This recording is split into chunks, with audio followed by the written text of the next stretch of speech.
Sebagai manusia biasa, kita semua perlukan pengiktirafan, betul tak? Kalau saya buat baik, saya pun nak orang hargai saya. Jadi, macam mana kita nak bezakan keperluan emosi yang sihat ni dengan manipulasi narsistik yang bahaya tu? Perbezaannya terletak pada apa yang dipanggil sebagai silent expectation atau jangkaan senyap. Kalau hubungan tu sihat, ia timbal balik. Anda beri, Anda terima. Dan kalau ada apa-apa kekurangan, Anda bincang secara terbuka. Komunikasi teluslah kan? Yap.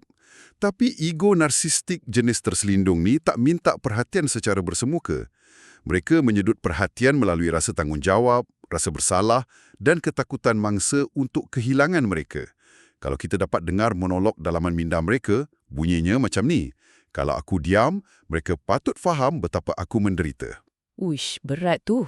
Kalau aku terluka, seluruh dunia patut berhenti berputar untuk pujuk aku. Kalau aku diam, mereka patut faham. Itu satu beban mental yang sangat berat untuk dipikul oleh pasangan atau anak-anak. Okey, untuk tengok macam mana teori psikologi yang menakutkan beroperasi di alam realiti, mari kita bedah satu kajian kes yang ada dalam sumber kita. Kajian kes rumah tangga tu kan? Ya, Kita panggil je pasangan ni Zul dan Maya. Di sini kita akan nampak apa yang pakar gelar sebagai teater kesempurnaan. kisah Zul dan Maya ni memang satu masterclass tentang macam mana minda covert narsisis mencipta dua dunia yang berbeza